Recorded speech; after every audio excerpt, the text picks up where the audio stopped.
thème, à mon poste pour entendre Dieu. À mon poste pour entendre Dieu. La Bible nous dit qu'Habakkuk, il était à son poste, il veillait pour voir ce que l'Éternel allait lui dire. Ça veut dire que lorsqu'il était à son poste, lorsqu'il était un porteur de fardeau, il était en contact et en communication avec Dieu. Il était en train d'entendre ce que Dieu avait à lui dire. Et c'est de ça que j'aimerais parler aujourd'hui. J'aimerais nous parler d'entendre Dieu. Quelqu'un dit avec moi, entendre Dieu. Chers amis, j'aimerais que nous puissions comprendre que Dieu parle, et c'est comme ça que j'aimerais commencer mon message. Dieu parle, c'est même l'une des activités principales de Dieu. Vous savez, on définit quelqu'un à la chose qu'il fait le plus régulièrement. Et lorsque nous sommes en train d'étudier la personne de Dieu dans la Bible, l'une des choses qu'il fait le plus souvent, c'est justement de parler. Lorsque nous étudions la Bible, dès Genèse chapitre 1, nous voyons que la première action que Dieu fait, c'est de créer. Au commencement, Dieu créa les cieux et la terre, et puis ensuite, Dieu ne fait que parler. Dieu dit, Dieu dit, Dieu dit, Dieu dit. C'est le deuxième verbe d'action que l'on voit associé à la personne de Dieu dans la Bible. Et nous voyons que Dieu a parlé dans Genèse chapitre 1 et il a continué à parler au travers des prophètes dans la Bible. Et Hébreux chapitre 1 verset 12 nous dit que Dieu a parlé autrefois par des prophètes, par des personnes qui étaient utilisées par l'Esprit de Dieu pour pouvoir communiquer sa pensée. Mais que dans les derniers temps, Dieu a établi son Fils pour nous parler. Ça c'est Hébreux chapitre 1 verset 12. Jésus, il est venu sur la terre pour continuer à être le porte-parole de Dieu. Il ne parlait pas de lui-même. Jésus, c'était celui qui disait en vérité, je vous le dis, c'était la parole faite chair, selon Jean chapitre 1. Au commencement était la parole. On nous parle de Jésus qui est la parole de Dieu. Et puis lorsqu'il nous laisse le Saint-Esprit, ça ne veut pas dire que nous n'allons plus entendre Dieu. Les disciples, ils étaient inquiets. Ils disaient, mais Jésus, tu vas t'en aller, tu vas nous laisser orphelins. Il dit, je ne vais pas vous laisser orphelins, je vais vous envoyer le Saint-Esprit. Qu'est-ce que fera le Saint-Esprit? Il ne parlera pas de lui-même, mais il parlera de ce qu'il aura entendu de Jésus. Autrement dit, lorsque Jésus part, il s'assure que nous puissions encore être en contact avec la voix de Dieu. Parce que c'est quelque chose qui est extrêmement important. Le Saint-Esprit continue à parler aux chrétiens dans tout le livre des Actes des Apôtres, le chapitre 10, verset 19, Acte 11, verset 12, Acte 13, verset 2, Acte 21, verset 11. La Bible nous dit à chaque fois que le Saint-Esprit est en train de parler. J'aime ce que dit l'apôtre Paul à Timothée dans l'épître au Timothée, chapitre 4, verset 1. Il dit, voici ce que l'Esprit dit expressement. L'Esprit de Dieu, il est en train de parler. Apocalypse, chapitre 2, verset 7. Voici que celui qui a des oreilles entende ce que l'Esprit dit aux églises. Alors j'aimerais nous poser la question, est-ce que tu entends Dieu? Est-ce que tu as cette capacité à l'entendre? Est-ce que tu as développé cette habilité? Parce que ne nous y trompons pas, entendre Dieu, c'est l'héritage de tous les enfants de Dieu. Quelqu'un dit avec moi, Amen. Entendre Dieu, ce n'est pas pour les prophètes, les pasteurs ou les apôtres. Entendre Dieu, ce ne sont pas que pour ceux qui sont en avance dans la foi, qui ont un appel particulier. Jésus disait dans Jean chapitre 10, mes brebis, elles entendent ma voix. Celui qui est une brebis du Seigneur, y a-t-il une brebis du Seigneur qui peut lever la main? Ok, nous sommes entre enfants de Dieu, alors nous sommes entre personnes qui doivent avoir la capacité, l'habilité d'entendre Dieu lui parler. Entendre Dieu pour certains, c'est tout d'abord apprendre à reconnaître la voix de Dieu. C'est la première étape, reconnaître la voix de Dieu. Pour d'autres, ils reconnaissent la voix de Dieu. Ils sont capables d'identifier lorsque c'est Dieu qui leur parle, mais ils ne sont pas capables de comprendre ce que Dieu dit. C'est le cas des personnes qui ont des songes, des rêves, des expériences où ils savent que c'est Dieu qui s'est adressé à eux, mais ils n'ont pas compris le message de Dieu. Lorsque je parle d'entendre Dieu, je glisse également en troisième partie sur la nécessité de lui obéir, parce que celui qui entend Dieu doit nécessairement lui obéir. Habakkuk, il entendait Dieu. Pourquoi c'est important d'entendre Dieu? Si je glisse sur cette notion de porteur de fardeau, je nous dirais que certaines personnes de notre entourage ont besoin d'entendre Dieu à travers nos vies. Certaines personnes de notre entourage ont besoin d'être édifiées par Dieu à travers nos vies. Certaines personnes de notre entourage ont besoin d'être transformées, bouleversées, d'expérimenter Dieu. Ils le feront au travers de notre canal lorsque nous aurons entendu Dieu nous parler. Nous sommes ces personnes par qui Dieu veut passer pour toucher notre entourage. Nous devons porter le fardeau de notre église locale, porter le fardeau de notre famille, porter le fardeau de notre école pour ceux qui sont étudiants, porter le fardeau de notre entreprise pour ceux qui sont dans le milieu professionnel. Nous devons être ces personnes par qui Dieu est capable de passer pour exprimer sa pensée. Et chers amis, si nous ne sommes pas capables d'entendre Dieu, nous ne serons pas des porteurs de fardeau efficaces. Parce que le fardeau que Dieu nous communique, il nous communique justement par sa parole. C'est en nous parlant qu'il est capable de nous dire ce qu'il a prévu de faire pour telle ou telle autre catégorie de personnes. Entendre Dieu, c'est important. Pourquoi? Parce que dans nos vies également, nous en avons besoin. Entendre Dieu, c'est pour aider les autres, mais c'est pour nous aussi avancer en tant que chrétiens. Chers amis, des domaines de nos vies sont bloqués lorsque nous n'avons pas la révélation de Dieu. Lorsque nous n'avons pas l'ainsi dit l'Éternel, que nous ne savons pas quelle décision prendre. Parfois, nous sommes à l'arrêt et nous restons à l'arrêt. Ça, c'est quelque chose de malheureux. Il y a certaines personnes qui attendent, par exemple, de comprendre la pensée de Dieu pour le mariage et qui sont bloquées. Pourquoi? Parce qu'ils n'ont pas la capacité de comprendre quelle est cette personne que Dieu a prévue pour moi. Quelle est cette personne vers qui Dieu est en train de m'orienter? Il y a des domaines de nos vies dans lesquels nous ne pourrons jamais avancer si nous n'avons pas entendu Dieu. Et d'autres domaines où nous pouvons avancer sans Dieu, mais nous risquons des erreurs. L'échec entre dans la vie de l'homme lorsqu'il n'a pas entendu Dieu. Celui qui entend Dieu réussit. Celui qui entend Dieu n'échoue jamais, bien-aimé. Alors lorsque nous voulons avoir une vie de gloire, une vie de succès, nous avons la nécessité d'entendre Dieu. Peut-être que, comme des brebis, nous allons passer par le chemin, la vallée de l'ombre de la mort, mais ce n'est qu'une traversée, ce n'est qu'un passage. Nous allons certainement nous retrouver près des eaux paisibles et près des verts pâturages. Nous devons entendre Dieu, c'est une nécessité, c'est une urgence pour nous. Et c'est ce que Habacuc veut nous enseigner. Lorsque je parlais d'entendre Dieu il y a quelque temps, j'étais dans une fausse conception, et en méditant aujourd'hui, en méditant pour ce message, Dieu m'a permis de comprendre les choses différemment. J'aimerais nous expliquer. J'ai toujours cru que Dieu parlait à tout le monde de la même manière, mais que parfois nous n'étions pas assez attentifs. Job chapitre 33 verset 14, Dieu parle tantôt d'une manière, tantôt d'une autre, mais l'homme n'y prend point garde. Et j'enseignais souvent, même du haut de l'estrade, que Dieu te parle, mais tu dois être attentif. Dieu te parle, tu dois être capable de comprendre. Et on donne beaucoup d'exemples. Vous savez, aujourd'hui, par exemple, il y a les ondes radio qui sont en train de passer dans cette salle, mais on n'entend pas la radio. Pourquoi? Parce qu'on n'a pas élevé l'antenne de la radio. Et certainement, lorsque Dieu parle, sa parole, sa voix est libérée partout sur la terre. Mais parfois, nous ne l'entendons pas parce que nous ne sommes pas assez disposés, assez disponibles, certainement, et que nous devons comprendre comment Dieu parle. Mais lorsque je méditais, j'ai compris qu'en réalité, chers amis, Dieu ne parle pas à tout le monde et Dieu ne parle pas avec la même intensité à chaque personne. Il y a des personnes à qui Dieu parle plus et il y a des personnes à qui Dieu parle mieux. Alors, chers amis, j'aimerais nous parler des conditions favorables à la réception de la voix de Dieu. Habacuc, dans ce texte, il nous enseigne notamment trois choses. Il nous enseigne notamment trois attitudes qui nous permettent de pouvoir recevoir la voix de Dieu. Habacuc, il nous enseigne trois éléments, trois valeurs nécessaires pour celui ou celle qui désire entendre Dieu et voir sa vie avancer. La première chose, c'est la patience. Quelqu'un dit avec moi la patience. Lorsqu'on est en train d'étudier Habacuc chapitre 2, on voit un homme qui est patient. Il est à son poste et il veille. Il est à son poste et il est vigilant. Il est à son poste et puis il est justement en train de désirer à ce que Dieu puisse lui parler. Vous voyez, il est en opposition avec les disciples dans le jardin de Gethsémane. Lorsque Jésus leur demande de prier avec lui et qu'ils étaient en train de s'endormir, Jésus va les voir et puis il va leur dire, mais vous n'avez même pas pu prier juste 1 heure. Juste 1 heure avec moi. Et puis il part. Il revient, ils sont encore en train de dormir. Qu'est-ce que Jésus est en train de leur dire?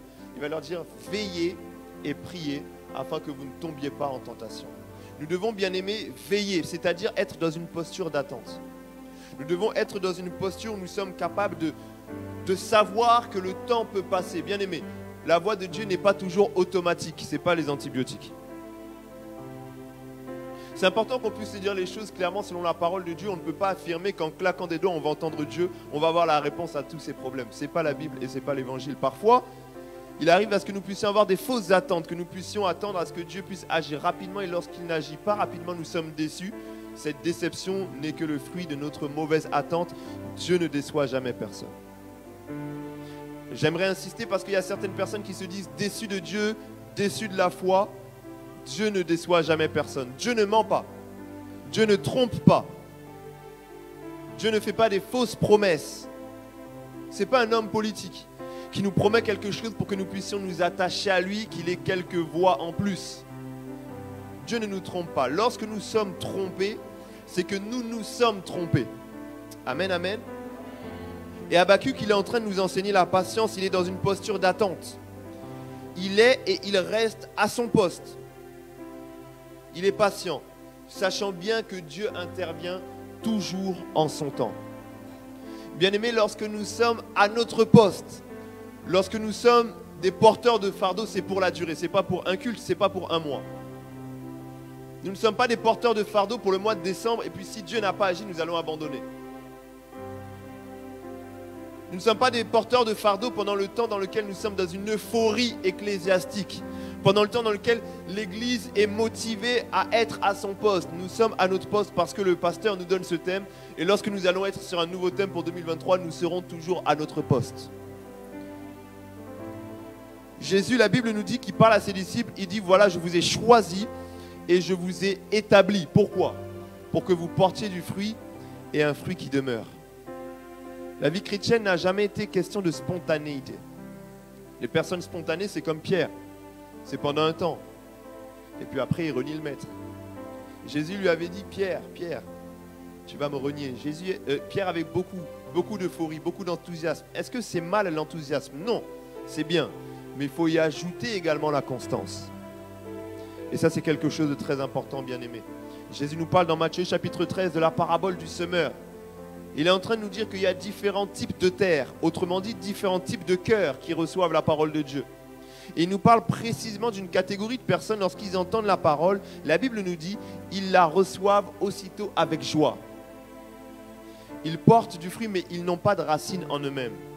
Lorsque la tribulation, la persécution, les combats, les oppositions viennent, j'ouvre une parenthèse, elles viendront toujours. Je savais que vous n'alliez pas dire amen. Elles viendront toujours. Mais ceux qui n'ont pas de racines, ils vont sécher. Ceux qui n'ont pas de racines, ils vont faner. J'insiste, ils viendront toujours. Jésus, il ne ment pas, encore une fois. La Bible est claire. En fait, souvent, c'est juste qu'on choisit nos versets. Je serai la tête et non la queue. D'accord. Lorsqu'on donne à Dieu, on reçoit toujours au centuple. Mais Jésus dit avec des persécutions. Il n'y a personne qui sur la terre va abandonner pour moi enfant, femme, bœuf, serviteur, maison, parents, et qui ne recevra la vie éternelle sur cette terre au centuple, mais avec des persécutions. Regarde ton voisin, dis-lui avec des persécutions. Et Habakkuk, il n'est pas dans un contexte plaisant.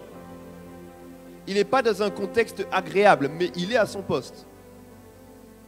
Il y a des personnes, ils sont à leur poste lorsque tout va bien. Mais après, ils descendent pour essayer de gérer les problèmes eux-mêmes. Ils descendent pour essayer de se battre et trouver des situations. Ils quittent la place de la présence de Dieu. Et ça, c'est quelque chose de très important, chers amis. Lorsqu'on parle du lieu secret dans la Bible, le lieu secret, ce n'est pas une place physique. C'est une dimension dans laquelle on doit rester. C'est l'apôtre Paul qui nous donne cette révélation. Parce que lorsque Jésus il s'adresse, il parle en parabole. Pour ne pas que tout le monde puisse comprendre. Et puis il parle du lieu secret, il dit quand tu veux prier, entre dans ta chambre, ferme la porte, ton Père qui est là dans le secret. Si tu ne comprends pas, tu risques de croire que c'est lié à un lieu, que c'est lié à un moment en particulier. Mais l'apôtre Paul, en fait, il nous donne cette révélation, il exhorte l'église de Thessalonique, il dit priez sans cesse. Tu dois constamment être dans le lieu secret, constamment être dans la présence de Dieu, être dans une posture de patience, en train d'attendre ce que l'Éternel a prévu pour toi et pour ta famille. Chers amis, j'aime cet homme, Job. Job, c'est un homme qui a dit, je sais que mon Rédempteur est vivant. Peut-être qu'il ne se lèvera pas aujourd'hui. Peut-être. Peut-être que tu devras quand même te faire opérer après cette maladie. C'est possible. C'est possible que ce projet dans lequel tu t'es embarqué, il ne va pas avoir la pente qui va se redresser immédiatement. C'est possible que cet enfant que tu essayes de bien éduquer, au final, il fasse encore quelques mois dans la délinquance. C'est possible. Mais Job, il dit même au dernier jour, au moins il se lèvera. J'aimerais dire à quelqu'un, même au dernier jour, Dieu le fera. La deuxième valeur que Habakkuk nous enseigne, c'est l'humilité et l'enseignabilité.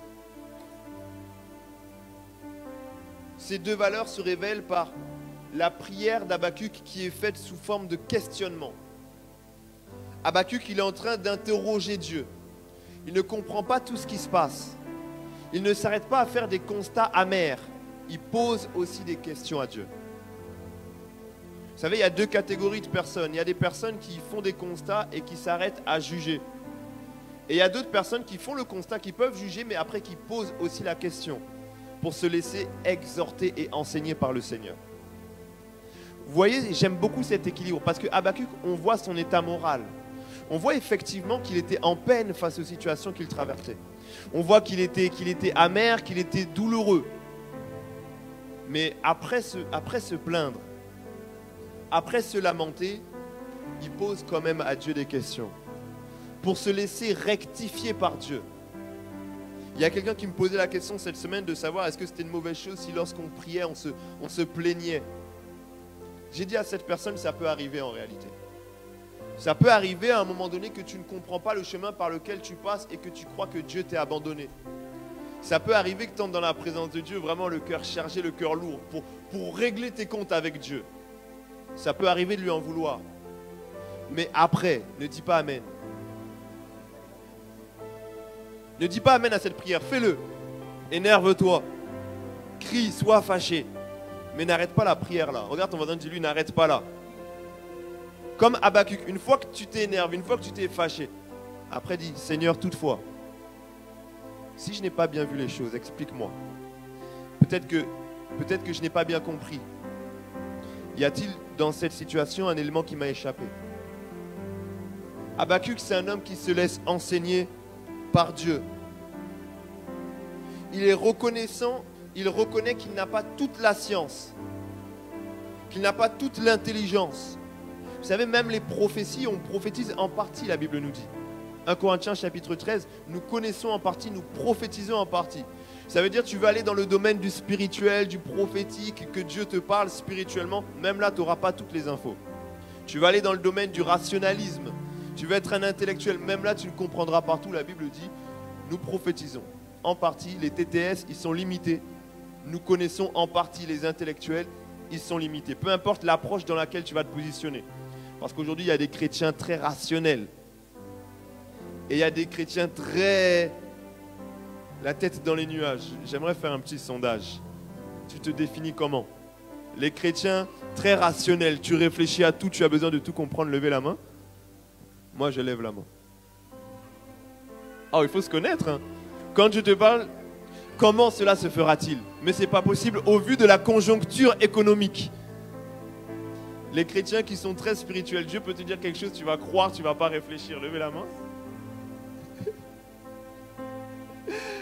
Peu importe dans quelle catégorie on se positionne, on est limité, on est en partie. Dis à ton voisin, en partie. Et cet homme, il sait qu'il est limité dans sa manière de comprendre les choses et d'appréhender la situation. Chers amis, ne comprenez jamais que vous avez tout compris à votre vie. Jamais. Ou alors, explique-moi le nombre de tes cheveux actuellement et je pourrais croire que tu maîtrises ta vie.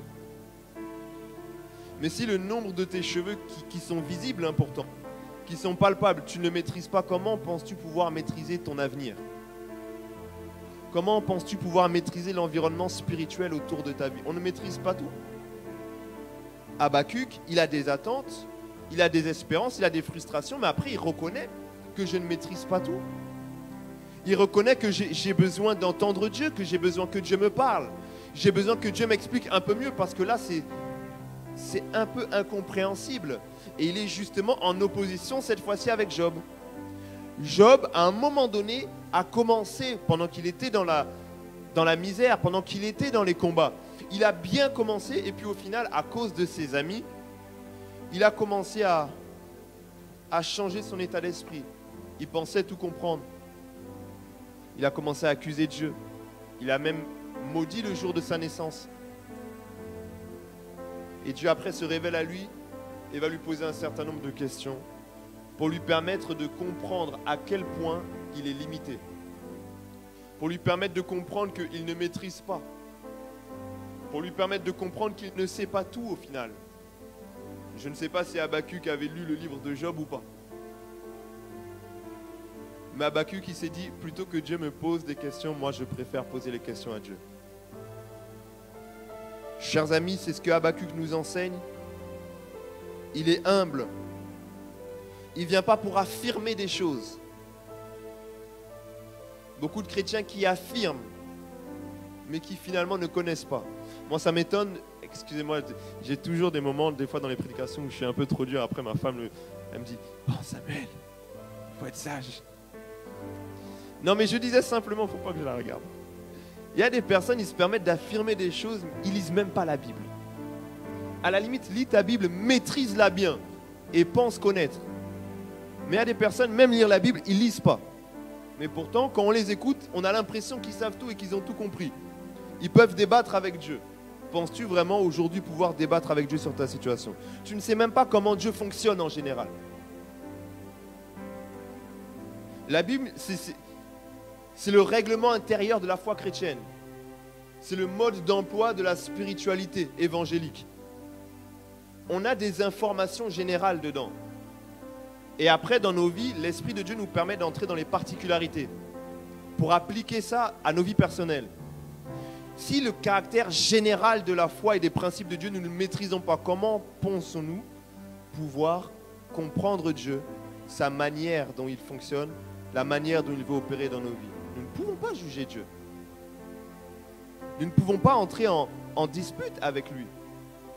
Bien-aimés, si nous ne lisons pas la Bible, ce que Dieu fait dans nos vies, ne nous lamentons pas, ne discutons pas, ne réfléchissons pas, subissons simplement. Mais il serait déraisonné de vouloir échanger avec Dieu, discuter avec Dieu, se revendiquer des choses de la part de Dieu si nous ne savons même pas comment il fonctionne. Sinon, c'est comme si tu vas à l'hôpital et puis tu leur demandes d'avoir des papiers pour avoir la nationalité française. C'est pas à l'hôpital qu'on va demander des papiers. En fait, tu n'as rien compris à l'administration. Tu vas au mauvais endroit pour demander une chose. Et à certaines personnes, dans la présence de Dieu, c'est pareil. Dieu a des principes. Il y a une administration divine. Il y a une manière de recevoir certaines choses de la part de Dieu. Il y a des principes à appliquer. Mais si tu ne le sais pas, tu vas t'approcher de Dieu de la mauvaise manière. Et comme l'apôtre Jacques disait, vous priez, mais vous ne recevez pas. Pourquoi? Parce que vous demandez mal. Bien-aimés, en Dieu, il y a tout ce dont nous avons besoin. Encore faut-il connaître les principes. Encore faut-il connaître les méthodes afin de pouvoir les appliquer. Les personnes qui sont humbles, qui sont enseignables, elles progressent avec Dieu. Elles avancent. Pourquoi? Parce que lorsqu'elles tombent sur un os, lorsqu'elles sont sur un nœud, Dieu leur explique les choses.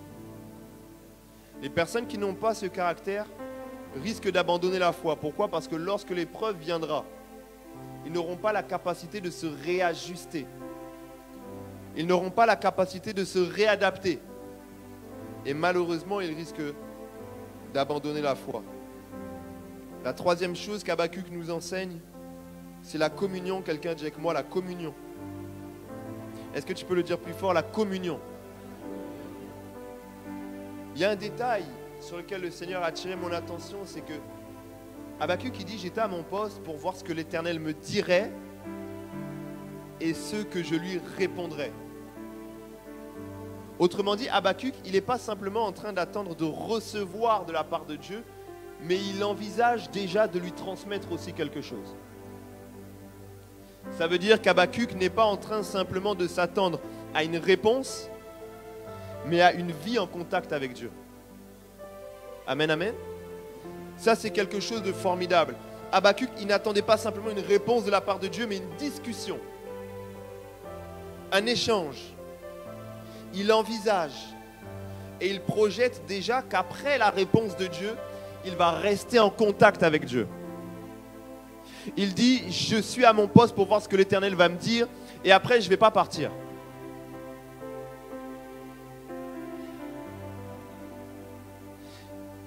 Vous savez qu'on ne jeûne pas que pour avoir une réponse de la part de Dieu, on peut jeûner juste pour être avec lui.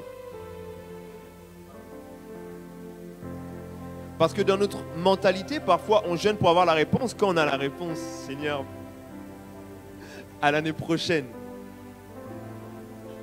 Habakkuk, il dit, pour voir ce que l'Éternel me dirait et ce que je vais répondre encore. Habakkuk, dans la manière dont il entreprend sa relation avec Dieu, il ne voit pas Dieu simplement comme le donneur de réponses. Il voit Dieu aussi comme celui qui pourra écouter ce qu'il aura à lui dire. Il recherche une communion avec Dieu. Il recherche un contact permanent. Il veut maintenir son contact. Que Dieu, je ne parle pas pour toi, désolé. J'allais dire chacun sa guerre. Quand on vient à l'église, c'est vrai qu'on est ensemble. Mais chacun sa relation avec Dieu. Je ne parle pas pour toi, je parle pour moi. Mais que Dieu m'aide à rester en contact avec lui, même quand j'aurai les réponses à mes questions. Que Dieu m'aide à lui rester fidèle. J'ai prié pour préparer ce message. Dieu m'a donné un thème. Quand je vais poser le micro, que Dieu m'aide à rester connecté à lui. C'est ça qu'Habakkuk qui nous enseigne. C'est ça qu'Habakkuk qui nous explique. C'est que il y a un après, chers amis, la réponse de Dieu. Amen, amen. Je disais, il y a un après la réponse de Dieu. Comment tu vois ta vie après cet enfant que tu demandes de la part de Dieu? Il se passe quoi après? Certaines personnes, ils viennent à l'église, ils viennent dans la prière et la présence de Dieu avec cet objectif. Ça peut être un enfant, ça peut être un diplôme, ça peut être un don spirituel, la réponse à une problématique familiale, administrative, sociale, professionnelle. Lorsqu'on creuse à l'intérieur d'eux-mêmes, après il n'y a rien. Ils n'ont pas de calendrier avec Dieu. Il n'y a pas de suite. Ils ne projettent plus rien après de Dieu. Ils n'ont plus rien d'autre à demander. Chers amis, il y a quelqu'un qui disait un jour, je ne sais pas si vous allez imiter sa prière, il disait, Seigneur, ne me donne pas tout. Ne pourvois pas à tous mes besoins. Ne me guéris pas de toutes mes maladies. Ne me délivre pas de tous les démons. Parce que peut-être qu'après tout ça, j'aurai plus rien à te dire.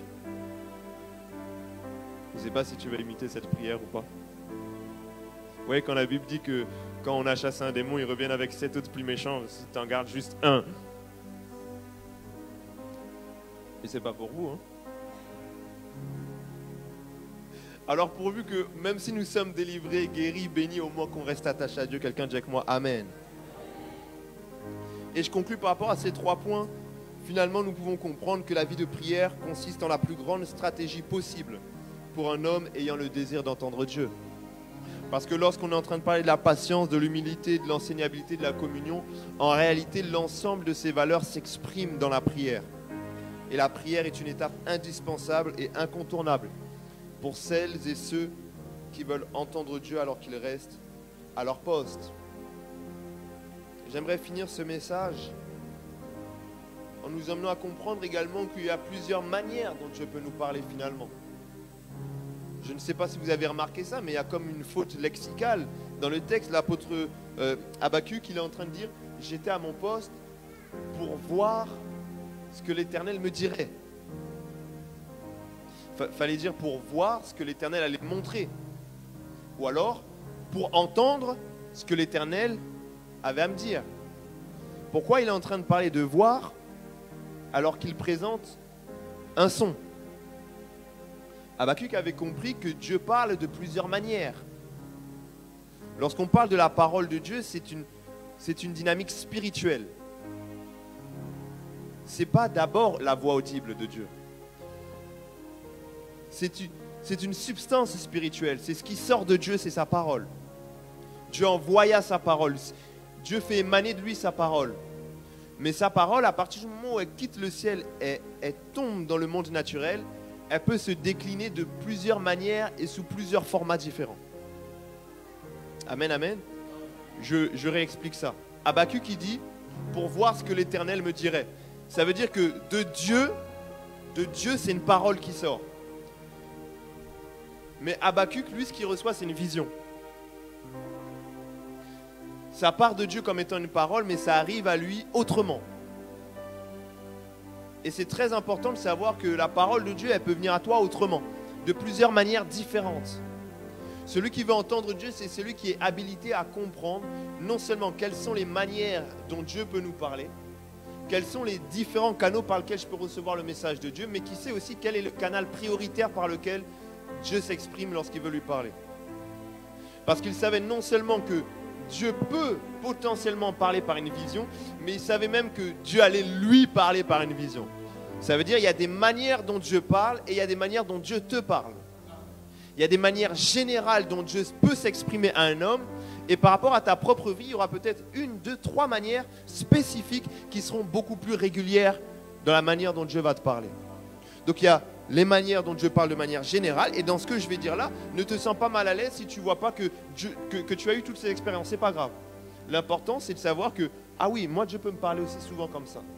Moi Dieu peut me parler aussi souvent comme ça. Je vais les citer rapidement parce que le temps nous échappe. Les songes et les visions sont des manières par lesquelles Dieu peut parler. Job 33, 14, Dieu parle tantôt d'une manière, tantôt d'une autre, mais l'homme n'y prend point garde, il parle par des songes et par des visions nocturnes. Dieu peut nous parler par des rêves que nous sommes en train de faire la nuit. Il y a 3 types de rêves.